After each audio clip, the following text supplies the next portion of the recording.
tukeran Pak Huda. Anda ceramah di sini, saya duduk di sana ya. Tapi alhamdulillah, yang penting mau dengerin. Hadirin sekalian yang dirahmati oleh Allah Subhanahu wa taala, di pagi hari ini tema yang kita ambil adalah penyesalan semu. Penyesalan semu. Apa itu penyesalan semu? Begini. Banyak di antara kita ini yang kemudian oleh Allah diuji dengan melakukan dosa. Dan dosa yang ia lakukan boleh jadi bukan dosa kecil.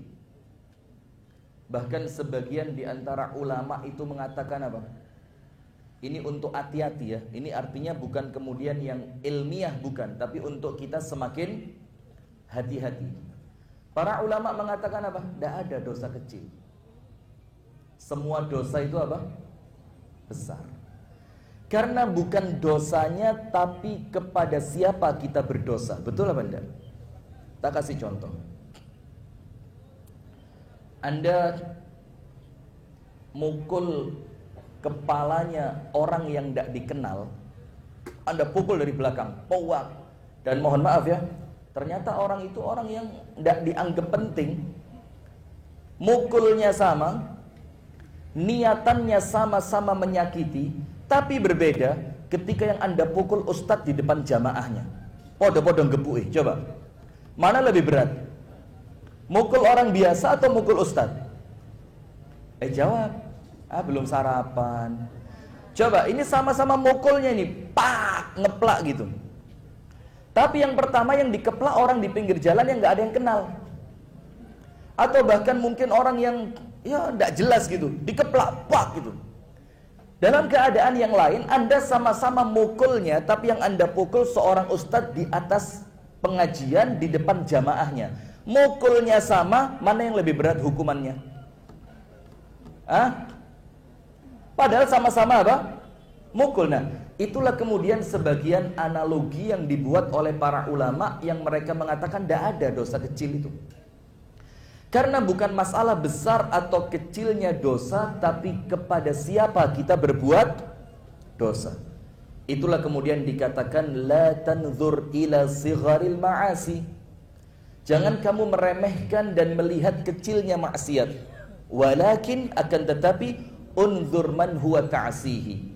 Tapi lihat kepada siapa engkau bermaksiat, yaitu kepada Allah Subhanahu wa ta'ala, yang tidak pernah berhenti menurunkan nikmatnya kepada kita, yang tidak pernah berhenti menurunkan penjagaannya kepada kita, yang tidak pernah putus menjadikan kita senantiasa bahagia. Ternyata semua nikmat-nikmat Allah itu kita gantikan dengan kemaksiatan. Sampai sini paham ya?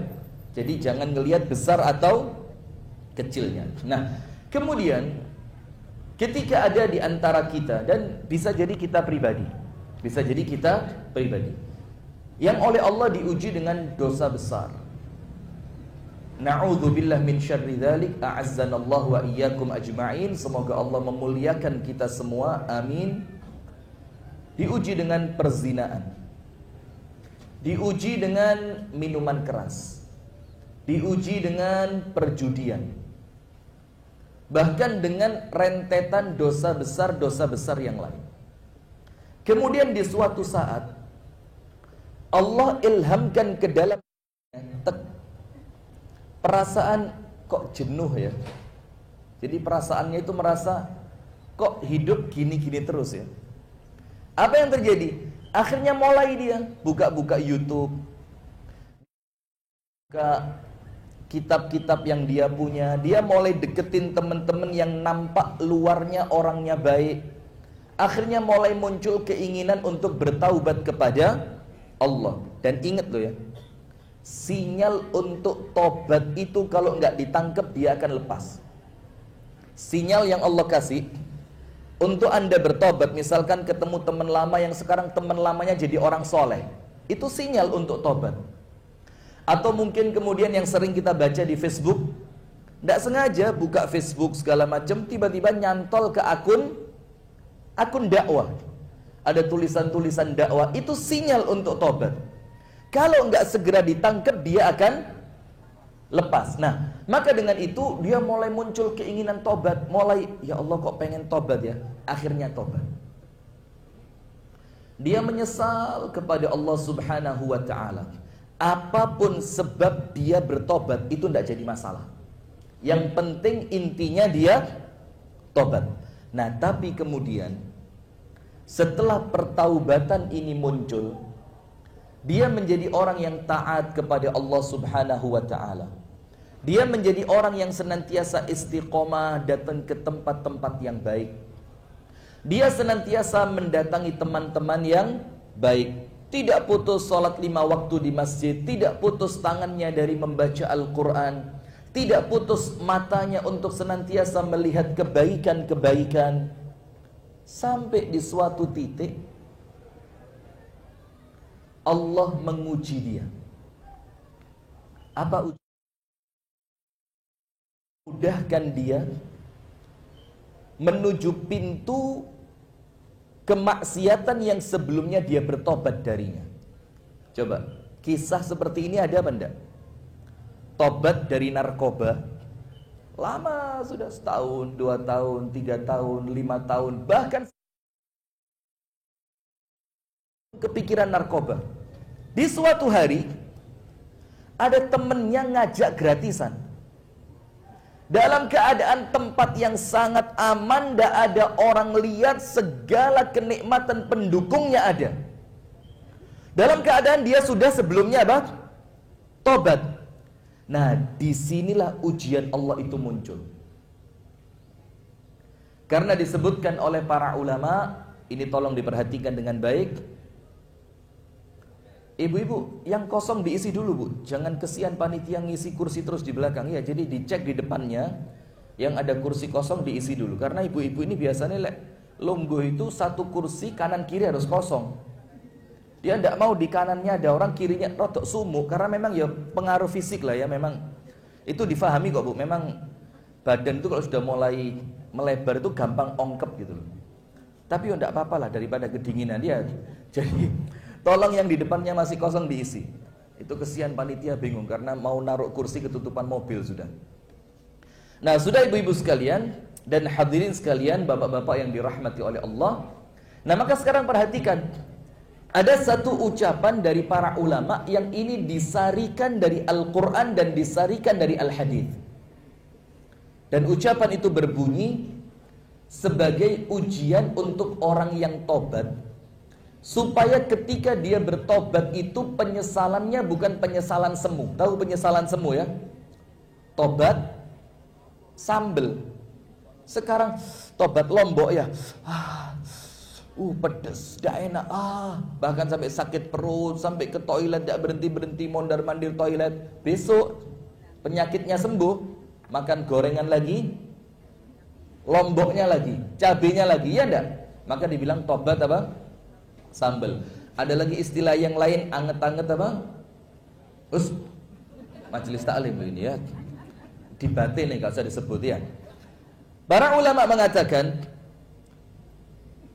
mataba abdun, tidaklah bertaubat kepada Allah seorang hamba.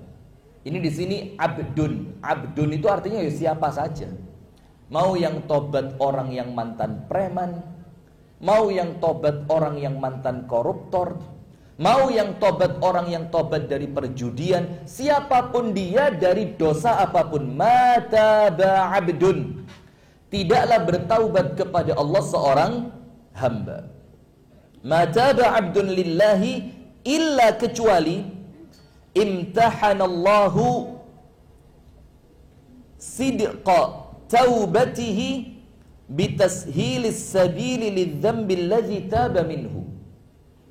Tidaklah seorang hamba itu bertaubat kepada Allah dari suatu dosa kecuali Allah menguji dia. Nah, ini pun kuncinya di sini.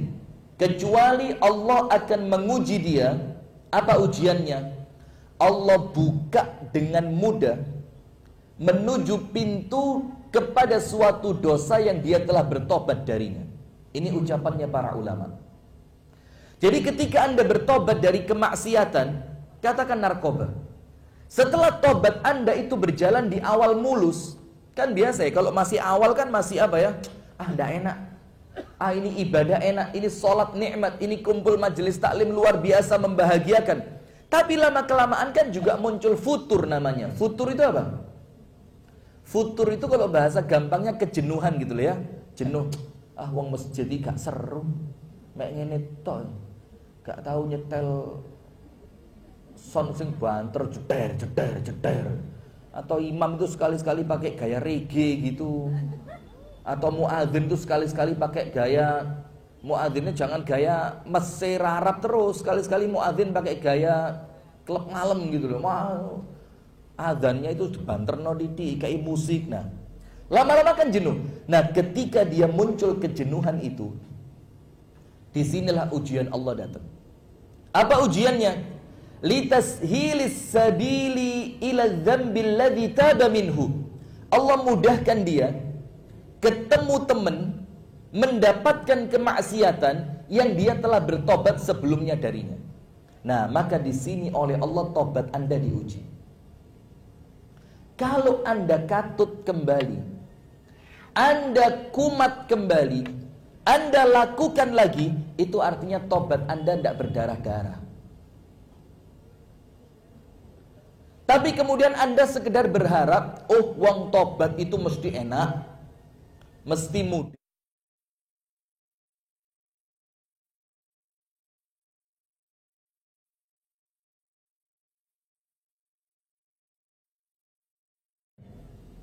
Coba, yang dari lahir iman, anak wong api, tinggal di keluarga yang api, hidup di masyarakat yang api, kemudian dia juga tumbuh kembang di pendidikan yang baik, dia kemudian kumpul dengan komunitas yang baik, menikah dengan pasangan yang baik, punya anak baik, itu pun sama Allah bakal diuji, padahal dia tidak pernah berdosa sebelumnya.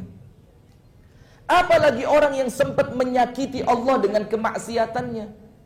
Gini, pelan-pelan, cek gak bingung Anda ya. Ada seorang suami ketahuan istrinya selingkuh. Ya enggak?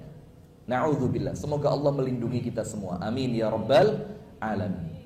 Dan Allah melindungi keluarga kita, Allah melindungi anak turun kita. Amin ya rabbal alamin. Sudah? Kemudian ketahuan istri, sama istri dimaafin. Kan istri itu baik ya? Masya Allah. Saya serius Bu. Silakan tanyakan Abu Shanum itu.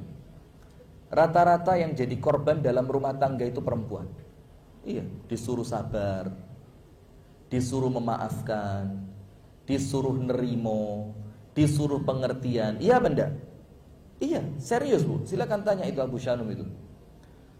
Komen-komen yang masuk itu, atau curhatan yang masuk lewat inbox atau messenger, itu rata-rata perempuan yang disakiti suaminya. Suami saya tidak pulang, suami saya begini, suami saya jahat, suami saya suka mukul, suami. Maka saya pikir, yo pantes lah ya kalau kemudian perempuan-perempuan ini suka memenuhi majelis taklim itu pantes, karena pelarian. Sabar.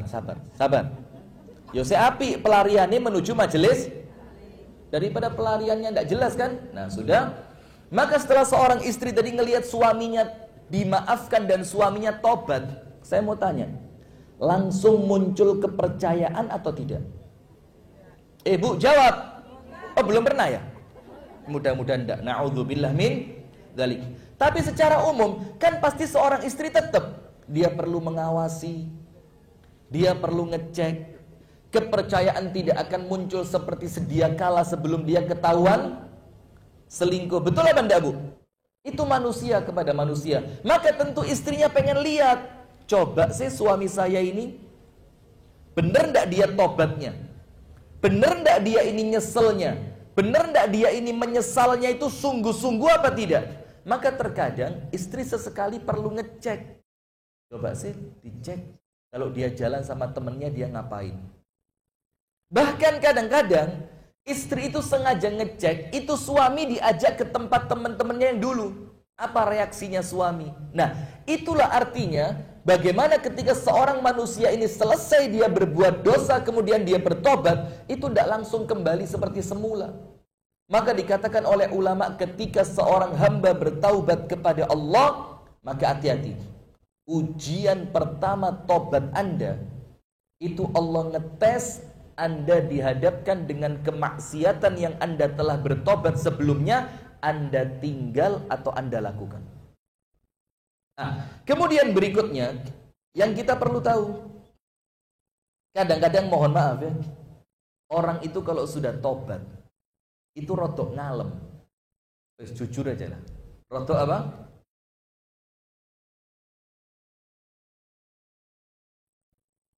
Tanpa kita mengecilkan saudara-saudara kita yang berjuang untuk benar-benar jadi mu'alaf gitu loh.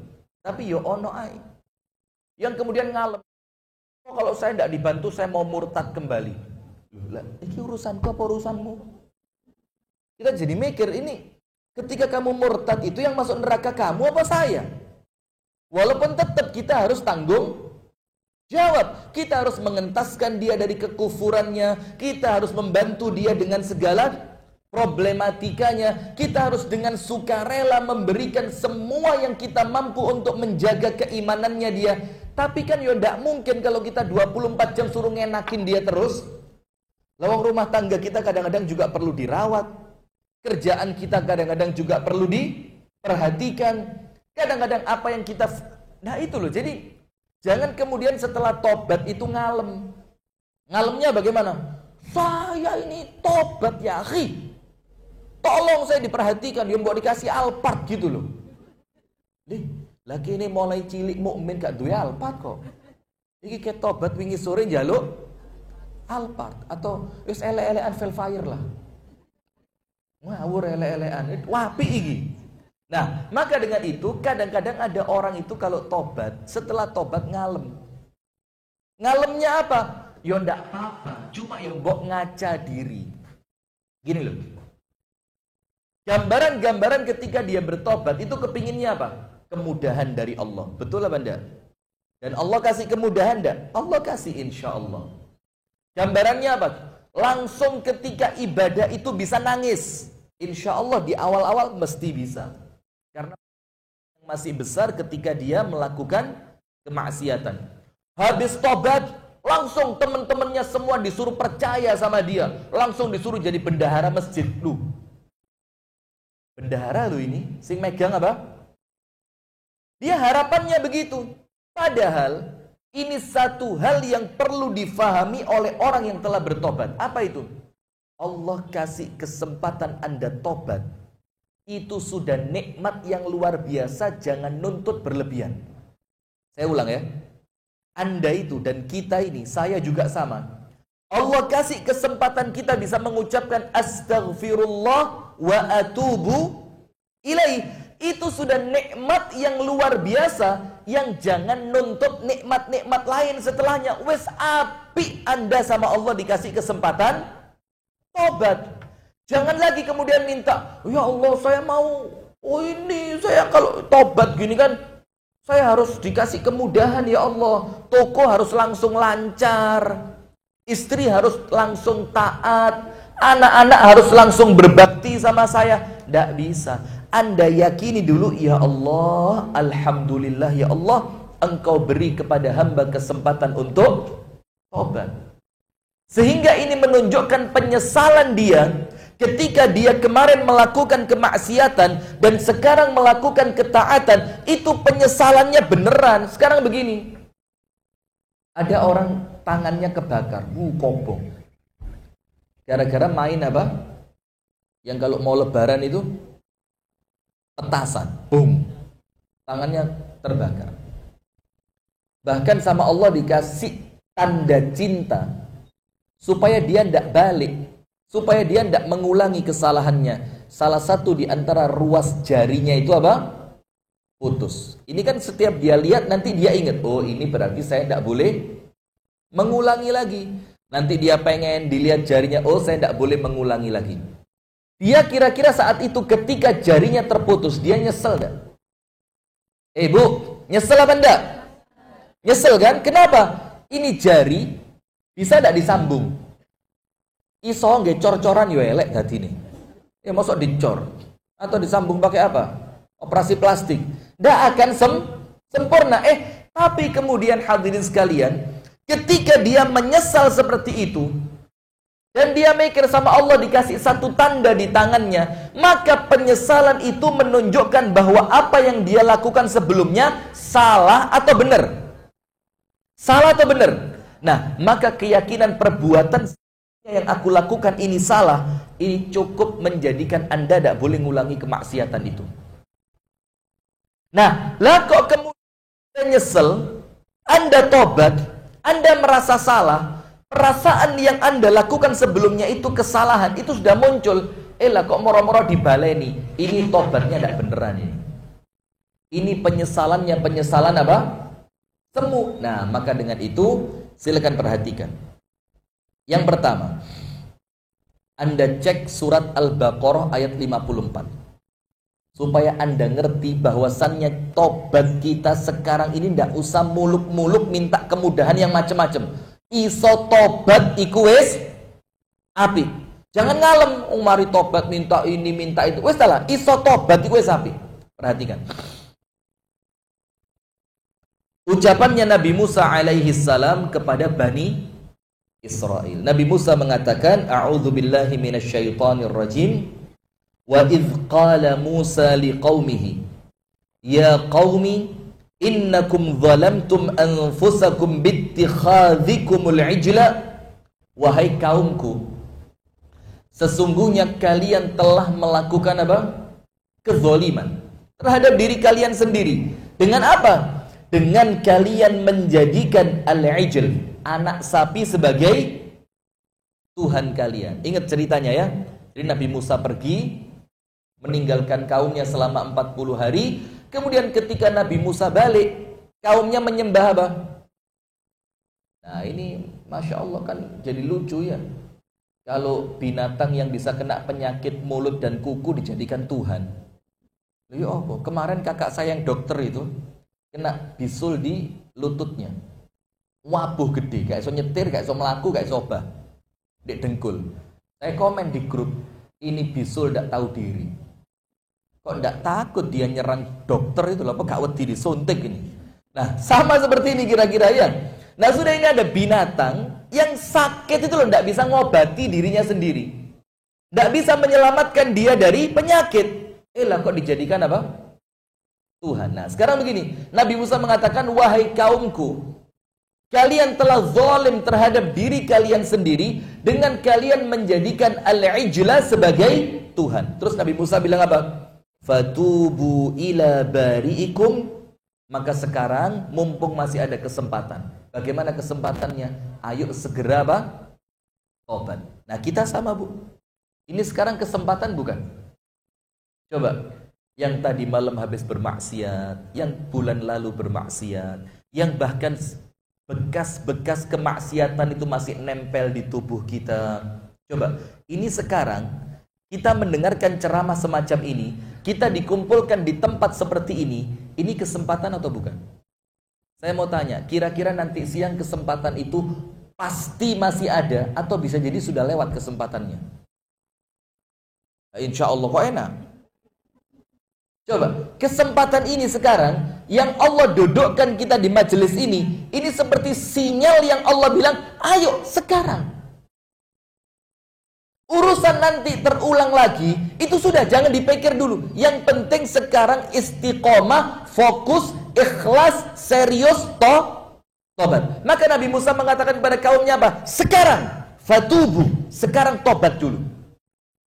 Ila bari'ikum, kepada Allah subhanahu wa ta'ala, kepada pencipta kalian. Tapi hadirin, tidak berhenti sampai situ. Apa syariat umatnya Nabi Musa Bani Israel setelah mereka tobat? Fatubu ila bari'ikum faqtulu anfusakum. Bunuh diri. Bayangin, umatnya Nabi Musa kalau tobat, kepingin tobatnya diterima, setelah tobat disuruh apa? Disuruh apa? Bunuh diri. Berat atau ringan? Coba, ini umatnya siapa? Tobatnya sama Allah baru diterima kalau mereka menunjukkan kesungguhan tobat itu dengan apa? Bunuh diri. Anda tahu orang Jepang? Orang Jepang kalau malu ngapain? Kalau malu ngapain? Orang Indonesia ketahuan korupsi ngapain? Pakai rompi orange di depan kantor KPK. Ini adalah jebakan dari lawan politik saya. Drun. Jebakan dari lawan politik dari mana? Ente kok gelem dijebak gitu loh. Iya, ini kok kayak tikus dikasih ikan asin, dimasukkan jebakan, moro-moro gulune kena. Itu loh. Kalau tahu jebakan, kenapa didatengin kan gitu? Nah, ini makanya hadirin, kaumnya Nabi Musa itu tidak bisa tobat seperti kita. Ya Allah, nangis tobat ya Allah. Tobat, terus sholat, melakukan amal soleh. Kalau kita kan cukup. Kaumnya Nabi Musa dibilang apa? Fatubu ila bari'ikum faqtulu anfusakum. Kemudian apa? Setelah tobat, seperti orang Jepang, disuruh pakai katana. Tahu katana? Mobil roda 4 itu. Dimasukkan ke jantungnya supaya matinya itu enak. Lumayan, mati ini enak, mari mati soro. Mendingan kita mati rotok gak enak, mari mati enak. Ini golek coro mati sing enak. Jadi dia nusuk itu ada teorinya, Bu, gak sembarangan. Mau tak urut ya? Nanti praktek bareng-bareng. Kayak sunat aja. Itu didorong ke atas gini. Dan nanti sampai di atas diputer dikit. Supaya apa? Jantungnya itu langsung pecah. Nah, kalau jantungnya sudah pecah mau ngapain? Nah, nanti jangan dipraktekkan loh ya. Nanti saya takut masuk berita radar Kediri. Setelah pulang pengajian mempraktekkan cara bunuh diri. Dicari ustadznya nanti. Waduh, masuk kantor polisi saya. Antum ceramah apa kemarin? Udah, Pak. Saya tidak ceramah kemarin, saya guyon aja itu. Nah, sudah hadirin, ini kaumnya Nabi Musa. Tidak seperti kita, enak lah kita di mari tobat langsung kepingin taknes, duduk santai, masuk masjid orang tiba-tiba langsung percaya, usaha langsung lancar, istri langsung soleha. Istri Anda aja tidak langsung percaya kok. Iya apa enggak? Nah, maka di kaumnya Nabi Musa, faqtulu anfusakum, disuruh bunuh apa? Bunuh diri. Kemudian disebutkan lagi, kenapa sih orang itu setelah tobat? Allah pengen tahu tobatmu ini nyeselnya beneran atau penyesalan semu. Tujuannya apa? Disebutkan dalam yang pertama tadi surat Al-Baqarah ayat berapa? 54. Yang kita bersyukur, kita itu tobat, kita itu nyesel, tidak seperti kaumnya Nabi Musa setelah tobat disuruh apa? Bunuh diri. Antum disuruh bunuh diri? Tidak, cuma disuruh amal soleh. Sekarang surat Ali Imran ayat 179. Surat Ali Imran ayat berapa? 179. A'udzu billahi minasyaitonir rajim. Ma kana Allah liyadhral mu'minina 'ala ma antum 'alaihi. Allah itu tidak akan membiarkan orang beriman itu enak-enak terus. Dah.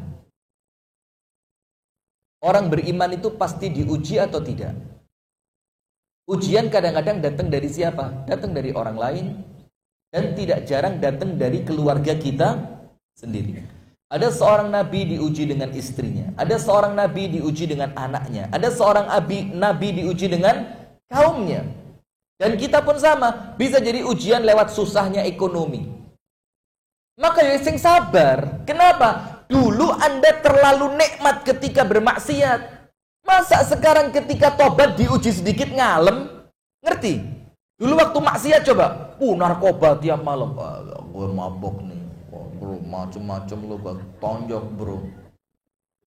Dulu waktu mabuk, waktu maksiat, nikmat tiap malam ganti perempuan. Na'udzubillah.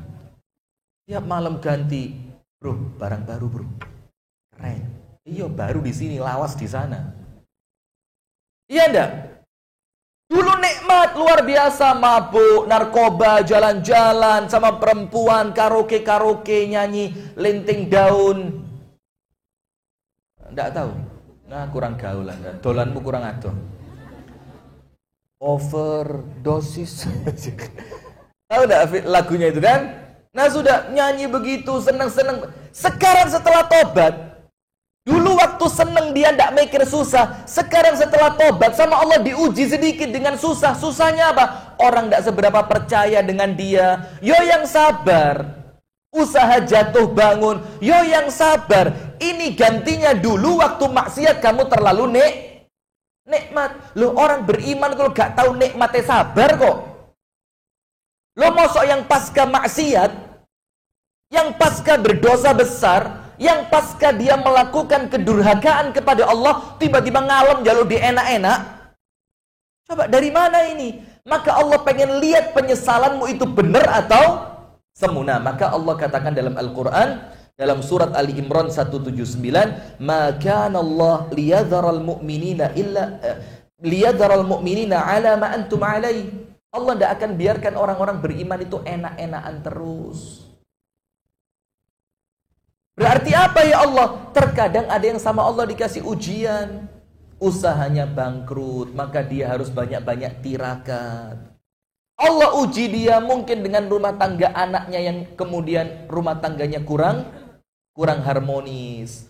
Mungkin uji dia dengan gangguan dari tetangganya. Mungkin dia diuji, maaf loh ya, orang yang baru tobat itu kadang-kadang diuji dengan apa? Pandangan sinis orang lain kepadanya. Ya sudah, dinikmati saja. Kadang-kadang diuji dengan apa? Ketika dia masuk masjid, itu takmir langsung bisik-bisik. Kotak, simpen, kotak. Kotak apa? Singgah, hati-hati. Sing itu. Bahaya loh ini. Iki wingi kok kono moro-moro kotak hilang loh. Jangan terulang 2 kali. Nah, itu ujian, jangan ngalem. Oh, poin aku tobat mlebu masjid diwasno sinis. Loh, yang sabar. Loh, kamu tobat kok ngalem. Loh, kamu tobat kok manja. Tobat harus apa? Harus kuat, harus tough. Merek mobil lagi, tough.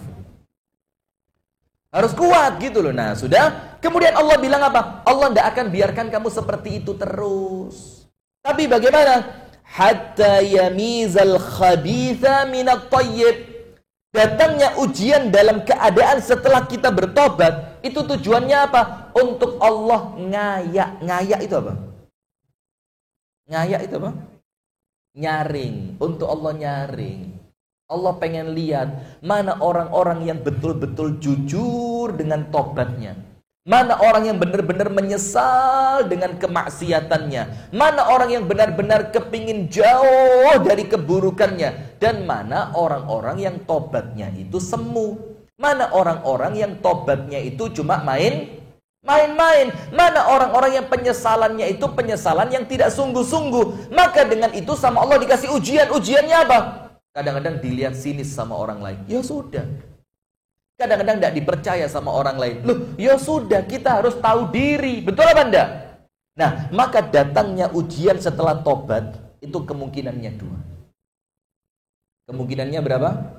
2. Nomor 1. Tobatnya sama Allah diterima. Kemudian Allah ingin meningkatkan derajatnya dengan datangnya musibah.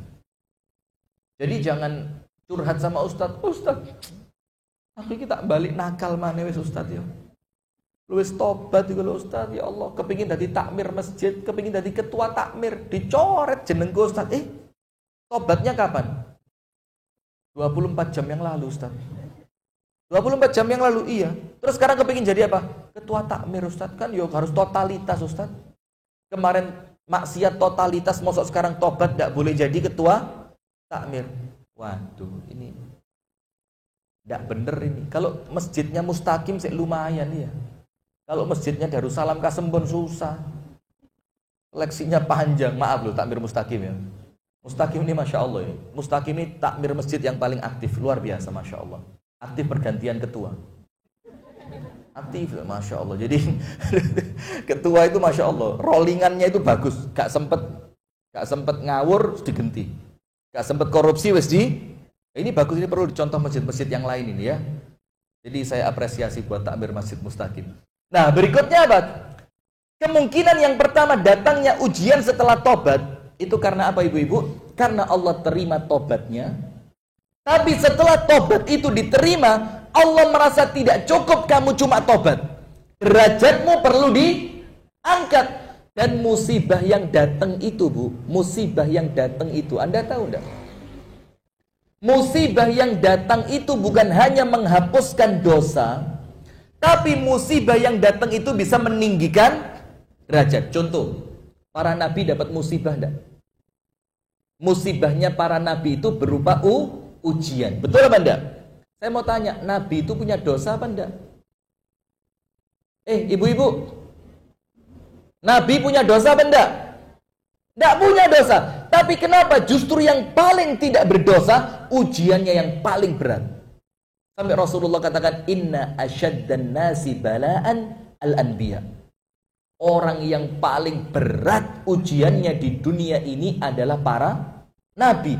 Dalam keadaan mereka tidak punya dosa. Sekarang saya mau tanya, terus hikmahnya apa? Kok para nabi yang tidak punya dosa sama Allah diuji dengan ujian yang berat?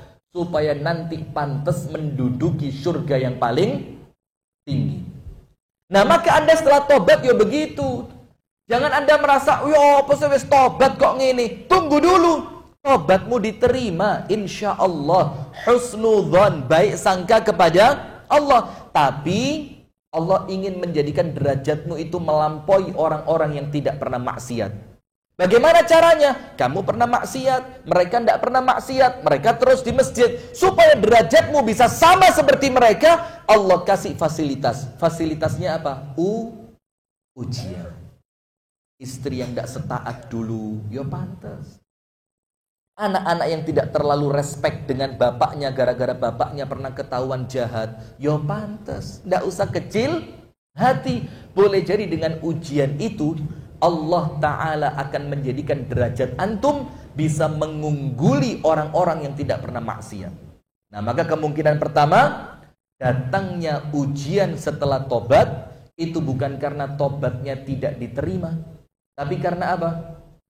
Karena Allah ingin menjadikan derajat Anda setelah tobat semakin tinggi. Kemungkinan kedua, apa hadirin? Sekarang dicek. Anda sholat tahajud tiap malam. Pas kehidupan lagi enak, rumah tangga pas baik-baiknya, ekonomi pas lancar-lancarnya, fisik pas sehat-sehatnya, tahajud. Dibandingkan Anda sholat tahajud ketika rumah tangga lagi amburadul. Anak besok bayar uang ujian, tidak ada uang. Kemudian kesehatan di ujung tanduk. Kira-kira tahajudnya, keadaan yang pertama yang enak sama keadaan kedua yang penuh ujian, lebih khusyuk yang mana? Lebih khusyuk yang mana? Saya mau tanya sekarang, Allah itu kepingin Anda ibadahnya khusyuk atau main-main? Jawab dulu, pelan-pelan. Sing yakin loh, yang yakin. Saya ulang. Sholat tahajud, pas keadaan semuanya nyaman, tidak ada ujian belas. Dibanding sholat tahajud, pas ujian penuh, kepinginnya banyak. Kira-kira tahajudnya lebih khusyuk yang mana? Yang kedua kan? Sekarang saya mau tanya, Allah pencipta kita, kepingin ibadah kita itu khusyuk atau main-main? Berarti kalau Anda tidak bisa khusyuk ketika dalam keadaan baik, Allah akan mencubit Anda, Allah akan memberikan rahmat kepada Anda, Allah akan menyayangi Anda, supaya Anda bisa mendapatkan khusyuk di dalam sholat. Itu rahmatnya Allah, cubitannya Allah, supaya Anda mendapatkan kekhusyuan sholat dengan musibah. Betul apa enggak? Nah, maka kemungkinannya dua ini. Karena ada orang-orang itu uripe enak, lalai. Ada apa enggak? Kuncinya apa? Wallahu ya'lamu wa antum la ta'lamun. Allah yang tahu sementara Anda tidak tahu. Maka disebutkan di dalam hadis qudsi, itu ketika Allah Ta'ala menjelaskan mengenai firman Allah Ta'ala dalam Al-Quran, walau basatallahu rizqa li'ibadihi labaghaw fil ardi walakin yunazzilu biqadarin ma yasha. Sekiranya semua orang sama Allah dibikin kaya raya, maka dia akan berbuat kerusakan di muka bumi. Dia akan angkuh dia. Kalau orang itu sama Allah terus dibikin kaya, enak terus, bahagia terus, maka khawatirnya nanti jadi seperti raja siapa? Fir'aun. Bahkan Raja Fir'aun itu dikatakan jangankan sakit, bersin tidak pernah. Wahing itu loh tidak pernah, saking sehatnya. Akhirnya dia merasa sakit tidak pernah, miskin tidak pernah, diperintah orang. Nah maka kita ini kadang-kadang diperintah itu yo, cara Allah didik kita supaya kita ini ngerti saya bukan siapa-siapa. Diperintah orang tidak pernah Fir'aun ini. Takut sama orang juga tidak pernah. Bahkan dia yang ditakuti. Hasil akhirnya apa? Kayaknya saya ini Tuhan. Sampai terakhir dibiarin sama Allah, dibiarin sama Allah, dibiarin sama Allah. Terakhirnya sampai bukan merasa Tuhan, tapi apa? Aku ini Tuhan yang paling keren. Ana rabbukumul a'la. Nah, ada orang-orang yang seperti itu, Bu. Ketika hidupnya enak terus, sholatnya tidak pernah nangis, tidak pernah ingat sholat tahajud, tidak pernah ingat puasa Senin Kemis, tidak pernah ingat dia pernah dosa sama temennya sehingga dia pengen minta maaf. Maka sama Allah dikasih rahmat dengan musibah. Ketika dia kena musibah, istri pulang ke rumah orang tua. Atau na'udzubillah, anak-anak sama Allah diuji dengan ujian berat. Rumah yang sebelumnya kita banggakan, na'udzubillah min syarri dzalik, tiba-tiba dijabel bank. Entek sudah. Teman-teman yang dulu senantiasa ngompol sama kita, tiba-tiba teman itu semuanya apa? Pergi. Saat itu mulai muncul perasaan, oh ternyata dunia tidak ramah kepada saya. Langsung muncul seperti Nabi Ayub alaihi salam. Apa Nabi Ayub mengatakan? Anni massaniyadh-dhurr wa anta arhamur rahimin. Ya Allah, kok terus ya ujian ini tidak berhenti? Teman jauh, istri pergi, anak-anak durhaka, rumah tidak punya. Aku mau lari kemana? Baru kemudian larinya kepada siapa? Allah. Nah, maka kemungkinan yang kedua itu boleh jadi kemungkinan yang pertama tobatnya diterima, tapi kemudian Allah ingin menambah derajat Anda dengan musibah.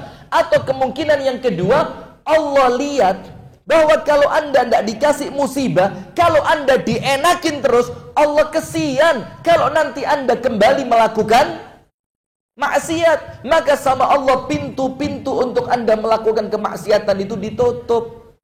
Apa yang terjadi? Rezekinya disempitkan. Karena kalau rezekinya luas, khawatir balik. Rumah tangganya dibikin banyak masalah. Supaya apa? Supaya Anda tidak kepikiran maksiat, Anda hanya fokus memperbaiki rumah tangga. Nah, maka itulah hadirin, jangan sampai penyesalan kita ini penyesalan semu. Nah, tapi ada sisi yang kedua. Ingat, orang yang tobat itu tidak boleh selalu dipandang sinis. Ini sisi yang kedua ya. Sisi yang pertama, sing tobat ojo ngalem. Jangan apa? Ngalem.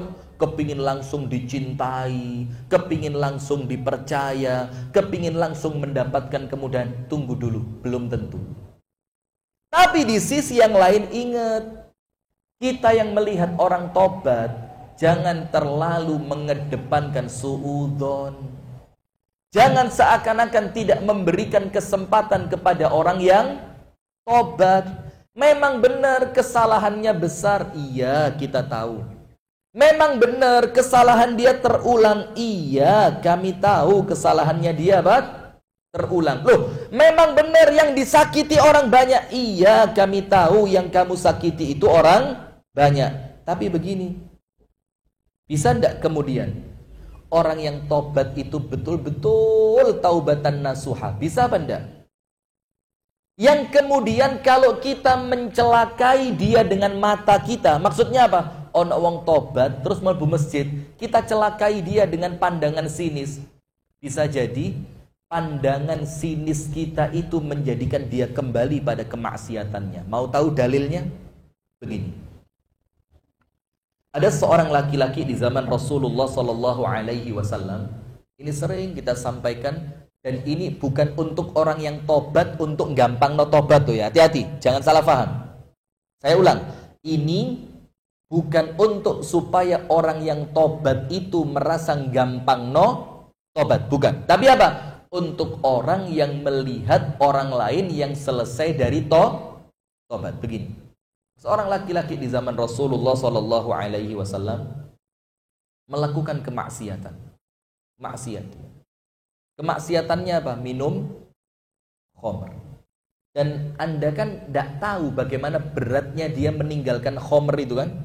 Kita ini kan kadang-kadang taunya wes sing penting wes tobat. Anda tidak pernah tahu bagaimana kerja kerasnya dia meninggalkan maksiat itu. Anda tidak pernah tahu bagaimana beratnya jiwanya dia untuk menghindari kemaksiatan itu. Anda tidak tahu cemoohan dia dari teman-teman dia yang dulu bermaksiat bareng dia. Kita kan tidak tahu. Kita kan taunya pokoknya ente kudu tobat. Lek wis tobat kudu kita tidak tahu dia bagaimana digunjing sama temennya. Kita tidak tahu bagaimana dia diancam sama temennya. Kita tidak tahu hadirin, orang-orang yang berhenti dari narkoba itu, sel-sel sarafnya dia itu narik terus. Ayo mana. Kita tidak tahu. Nah, maka salah satunya apa? Orang yang meninggalkan minum minuman keras. Sudah.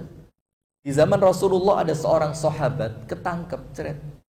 Ketangkepnya karena apa? Mabuk minuman keras. Ditangkep, ditunggu sampai sadar, kemudian apa? Dihukum cambuk, dipukulin. Setelah itu dia nyesel, dia tobat. Apa yang terjadi hadirin?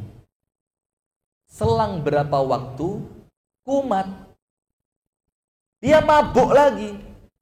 Tapi lucunya orang ini ketika mabuk yang dicari Nabi Muhammad ini bukan ulo marani gepuk loh ya. Wong mabuk kok goleki Nabi? Ini bukan ulo marani gepuk karena betul-betul dari dalam hatinya itu kecintaannya kepada Nabi Muhammad. Akhirnya sama sahabat ditangkap lagi. Ini ya apa sih kok terulang lagi? Ditunggu sampai sadar, dimasukkan ruangan seperti penjara gitu. Setelah itu kembali dihukum cambuk. Tobat dia. Nangis tobat. Berhenti lagi dia kan. Sudah, setelah itu apa yang terjadi? Tidak berapa lama, selang berapa waktu, ternyata kumat maneh, ketahuan lagi mabuk, dicambuk lagi, sampai kejadian itu berulang berkali-kali. Sampai titik terakhirnya apa? Para sahabat Nabi mangkel sama orang itu. Dibilang apa ketika dicambuk? Allahumma la'anhu ma aktsara ma yu'tabi. Ya Allah, yang satu ini dilaknat saja wis bunuh aja lah, masukin neraka langsung aja. Kenapa kok sahabat ini sampai tidak kuat nahan lisannya? Gara-gara keterlaluan. Kok balik maneh? Kok seakan-akan tobatmu itu tidak serius? Kok seakan-akan penyesalanmu itu penyesalan yang semu? Sampai dia tidak kuat ngomong apa? Wes ya Allah, dilaknat saja. Nabi Muhammad dengar bu. Dan Nabi Muhammad itu paling penyayang kepada umatnya. Betul apa enggak? Sudah, Nabi Muhammad bilang apa? 2 riwayat. Riwayat yang pertama dikatakan, La tal'anuhu. Wahai para sahabat, temanmu yang tobat kumat. Ini jangan dilaknat. Kenapa? Aku, kata Nabi Muhammad, melihat dia. Di dalam hatinya aku lihat, dia adalah orang yang cinta kepada Allah dan cinta kepada Rasulnya. Dibelani sama Nabi Muhammad. Di sini artinya apa? Orang yang tobat kumat. Itu Nabi Muhammad saja belani. Mosok Anda mencela? Allah saja nunggu terus selama kesempatan itu ada. Mosok Anda tidak kasih kesempatan? Nah, dalam riwayat yang lain apa Nabi Muhammad katakan? La tu'inu syaitana ala akhikum. Tolong, kata Rasulullah kepada para sahabat, jangan bantu setan untuk menjerumuskan sahabatmu ini. Apa maksudnya? Kalau dia tobat, ayo diterima dengan lapang dada, ayo dirangkul, jangan bantu setan. Apa bantu setan maksudnya? Jangan sampai dia yang niat tobat, kalian curigai dia, kalian sinis sama dia, akhirnya dia merasa, wes gak usah tobat lah, Saya tak maksiat saja. Ini setan seneng. Kenapa? Itu seakan-akan bantu setan, bukan bantu temenmu. Kalau kamu mau bantu temen yang tobat tadi, tarik tangannya, jemput ke masjid, bantu kebutuhannya, sayangi dia, doakan di dalam sholat dan ibadahmu. Jangan malah tenan pora. Kaya wis ping 3 lho iki, Mas. Engko balik maneh. Alah nang masjid. Tenono ae. Aku wis ngitung kok, paling banter saulan 17 dino. Paling banter. Sampai dinone ku lho dihitung. Saulan 17 engko saulan dino ke 18 wis balik kok. Titenono. Lah, ini kata Nabi Muhammad nolong siapa? Nolong setan. Nah, itu yang pertama. Untuk kita yang melihat orang yang tobat kumat, tobatku, terus kasih kesempatan. Yang kedua apa? Saya mau tanya, hadirin. Melakukan tobat kemudian kumat, itu bisa terjadi sama orang lain. Betul apa enggak? Bisa. Tapi untuk kita, bisa terjadi enggak? Artinya ketika kita melakukan kesalahan, kemudian kita tobat. Kemudian kesalahan itu terulang, kemudian kita tobat lagi. Kita kepingin enggak orang lain juga nerima kita apa adanya? Kepingin? Maka orang lain pun sama. Ketika dia tobat sungguh-sungguh, dia juga kepingin diterima seperti ketika Anda tobat kepingin diterima. Maka jangan nutup pintu, yang pintu itu sama Allah dibuka lebar-lebar. Saya kasih satu cerita sebagai penutup, dan cerita ini diambil dari hadis yang sahih. Diambil dari mana? Hadis yang sahih dan disahihkan atau dihasankan oleh Al-Imam Al-Albani, Al-Syeikh Al-Albani. Ceritanya begini. Ada 2 orang, Bu, Pak, sahabatan. 2 orang ini apa? Sahabat dekat banget. Yang satu ahli masjid, yang satu ahli maksiat. Sahabat yang ahli masjid ini tidak pernah lupa mendatangi temennya yang ahli maksiat. Tidak pernah lupa, didatengin terus. Diingetin, yuk tobat yuk. Sudah waktunya kita datang kepada Allah. Eman, kalau kamu terus-terusan tobat. Temennya ngamuk. Temennya bilang apa? Khalini wa rabbi. Kamu tidak usah ngurus saya ya. Ini urusan saya dengan Allah. Gak usah melok-melok. Coba. Temennya tapi tetap telaten. Lain waktu didatengin lagi. Ayo tobat yuk. Mosok ndak bosen maksiat terus. Umur juga tambah tua. Siapa tahu sebentar lagi kita bakal mati. Ayo tobat, ayo ibadah, masuk masjid. Temennya ngamuk lagi. Khalini wa rabbi, ndak usah melok-melok. Ini urusan saya dengan Allah. Lapo kon melok-melok, duit-duitku. Maksiat sing tak gawe maksiat yo awakku. Lapo kok kon melok-melok. Temennya pulang. Selang berapa lama didatengin lagi sama temennya. Ayo tobat yuk. Ayo tobat. Ayo istighfar. Ayo ibadah. Siapa tahu umur kita tinggal sedikit. Temennya balik lagi. Khalini wa rabbi. Biarkan saya dengan Allah. Lapa kon melok-melok. Sampai akhirnya temen yang ahli ibadah ini mangkel. Sakjane dipikir-pikir yo pantes kan. Wong diapi-api, ditekani, diilingno, kok gak sadar-sadar. Ditekani maneh, diilingno gak. Terus sampai temennya marah, bilang apa? Wallahi, demi Allah, la yaghfirukallahu abadan. Demi Allah, orang semodel kamu ini tidak akan diampuni sama Allah selamanya. Coba, dia bawa nama siapa? Allah. Wallahi dibilang, ini hadisnya sahih. Wallahi, orang semacam kamu tidak akan diampuni Allah selamanya. Ketika omongan itu keluar hadirin, apa yang terjadi? Allah tidak terima. Langsung 2 orang ini diwafatkan bersamaan. Yang maksiat dan yang sedang dakwah tapi caranya salah tadi. Mati bareng. Setelah mati, dibangkitkan di hadapan Allah.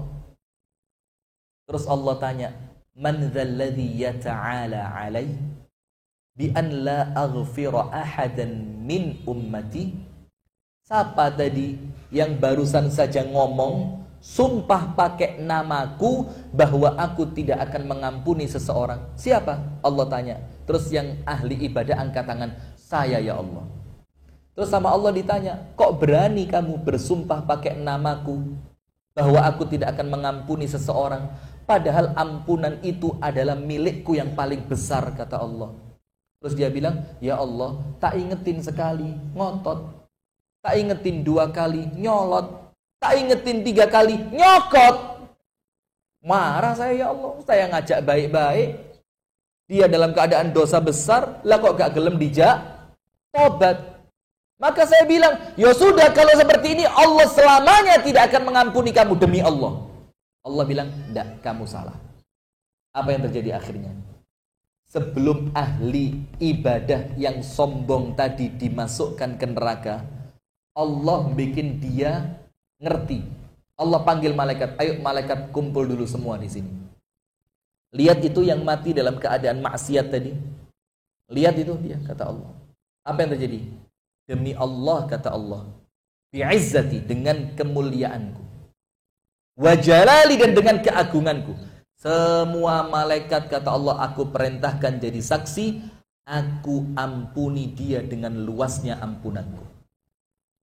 Dan yang sombong ini, yang ngomong bahwa Allah tidak akan mengampuni temannya selamanya karena dia ngotot maksiat, tidak mau tobat, karena kesombongannya kirim dia masuk ke dalam neraka. Nah, sekarang apa hak Anda untuk tidak nerima orang yang tobat? Apa hak Anda untuk terus sinis sama orang yang sudah tobat? Siapa tahu penyesalannya dia itu penyesalan yang sungguh-sungguh yang hanya Allah yang tahu. Maka Anda tahu perempuan Ghamidiyah? Tahu perempuan Ghamidiyah? Alah, saya serius-serius gelewedek terakhir ini. Perempuan Ghamidiyah tahu? Sudah ya, Pak Amir, tutup sampai sini ya. Ini salah tempat pengajian. Masuk Abu Sanum, jadwalnya di sini memang tadi. Kayak salah tempat ini. Sudah, perempuan Ghamidiyah ini, Bu. Insya Allah semuanya tahu ceritanya. Cuma mungkin kata-kata Ghamidiyahnya itu bikin Anda bingung. Sopo sih ini? Perempuan yang berzina akhirnya hamil. Setelah dia hamil, dia nyesel. Dia datang sama Rasulullah, ngaku dan minta dihukum rajam. Dihukum rajam itu apa? Dilempar pakai batu sampai mati. Supaya apa? Supaya dosanya dia selesai di dunia dan di akhirat dia tidak punya tanggung jawab. Datang sama Rasulullah, ya Rasulullah, asabtu haddan fa'aqim alayya haddi. Ya Rasulullah, saya melakukan dosa, wes ya Rasul, saya ngaku, cepet-cepet aja saya dirajam. Rasulullah bilang apa? Duh, kamu dosa apa? Saya berzina. Apa buktinya, kata Rasulullah? Ini saya hamil. Dalam keadaan saya sudah pernah nikah, maka namanya zina muhson. Zina muhson itu orang yang zina dalam keadaan dia sudah punya pasangan. Rasulullah bilang, enggak, saya enggak mau. Terus apa? Tunggu dulu sampai kamu lahirkan anakmu. Anda tahu? Selama 9 bulan dia nunggu anaknya lahir. Tiap malam matanya sampai hampir buta. Itu nangis tidak berhenti karena penyesalan di dalam hati yang panas membakar dirinya. Subhanallah, lihat. Setelah 9 bulan, dalam satu riwayat, saya cerita ini merinding. Dalam satu riwayat, Bu, dia datang ke hadapan Rasulullah dalam keadaan jalannya masih miring dan darahnya itu masih ngalir di kakinya. Digendong bayinya, dibilang apa? Ya Rasulullah, inni wada'tuhu. Ya Rasul, ini loh sudah lahir. Dulu kan kamu nyuruh saya nunggu sampai anak ini lahir. Saya sudah tidak kuat ya Rasul, nunggu sampai 9 bulan. Saya takut sama Allah, kata dia. Ini anaknya lahir, tolong saya dihukum. Rasulullah bilang apa? Irji, pulang. Saya tidak mau, kata Rasulullah. Apa? Susuin dulu sampai anakmu bisa makan roti. Nangis lagi ini perempuan tiap malam sambil dia nyusuin anaknya. Sambil dia ngelatih anaknya makan roti. Bukan diperlambat loh, Bu. Sambil dilatih anaknya makan roti. Dibilang, ayo nak, cepet nak. Ibu sudah tidak kuat. Takut sama Allah. Kasih roti. Sampai detik terakhir, itu anaknya bisa makan roti. Ketika dia lihat anaknya bisa makan roti, Bu, cepet-cepet dibawa ke hadapan Rasulullah. Ya Rasulullah, akalal khubs. Ini anak sudah bisa makan roti. Ini buktinya. Diambil roti, dimasukkan ke mulutnya, ternyata anaknya sudah mulai bisa apa? Ngunyah. Fa'akim alayya haddi. Maka ya Rasul, hukum saya sekarang. Saya sudah tidak kuat ya Rasul. Akhirnya kata Rasulullah, ya sudah. Ambil anaknya, cari siapa yang mengasuhnya. Sudah dicek betulan ternyata biasa makan roti, dipendem perempuan itu sampai batas leher. Supaya apa? Tidak goyang. Dilemparin pakai batu. Salah seorang sahabat ngelempar pakai batu besar dengan perasaan mangkel sama perempuan itu. Dibilang, "Kuh!" Seakan-akan kalau bahasa kita apa? Rasa no. Rasulullah bilang apa? Tamahan. Jangan kata Rasulullah. Yang baik sama perempuan ini. Perempuan ini sudah tobat. Yang kalau tobatnya itu dibagi untuk penduduk Madinah, wong sak Madinah dikei tobatnya dia, maka untuk penduduk Madinah tobatnya satu orang ini cukup. Coba lihat. Siapa yang tahu? Tidak ada yang tahu kan? Nah, maka ada dua sisi. Sisi yang pertama, untuk orang yang tobat, jangan ngalem, jangan manja. Allah menguji kamu untuk meningkatkan derajatmu. Allah menguji kamu untuk supaya kamu istiqomah di jalan tobat. Dan untuk kita yang melihat orang yang tobat kumat, kita tidak punya hak untuk menghakimi dia. Betul apa enggak? Penutup. Innal ladzina yakhshawna rabbahum bil ghaibi lahum maghfiratun wa ajrun karim. Orang-orang yang takut kepada Allah dalam keadaan innal ladzina yakhshawna rabbahum bil ghaib. Apa menurut Al-Syaikh Muhammad Amin Asy-Shinqiti, penulis tafsir Adwaul Bayan? Orang yang takut kepada Allah bil ghaib. Bil ghaib itu apa? Setelah dia tobat, Allah buka pintu maksiat yang sama, tapi dia takut kepada Allah. Dia tinggalkan pintu itu dalam keadaan mudah dia capai, karena dia merasa, enggak ya Allah, saya sudah tobat ya Allah. Padahal tidak ada yang lihat. Apa yang Allah kasih buat dia? Dua. Maghfirah, langsung Allah ampuni dia, dan Allah masukkan dia ke dalam syurga yang paling tinggi. Hadanallahu wa iyyakum ajma'in. Itu yang dapat kami sampaikan. Semoga ada manfaatnya. Kurang lebihnya mohon maaf. Subhanakallahumma wa bihamdika asyhadu an la ilaha illa anta astaghfiruka wa atubu ilaik. Assalamualaikum warahmatullahi wabarakatuh. Sedikit pengumuman kajian kitab Tauhid di Masjid Nurul Huda nanti malam dimulai setelah libur setahun. Masya Allah, liburnya sedikit ya. Nanti malam insya Allah kajian kitab Tauhid dimulai di Masjid Nurul Huda, Krecek, ba'dal maghrib sampai Isya.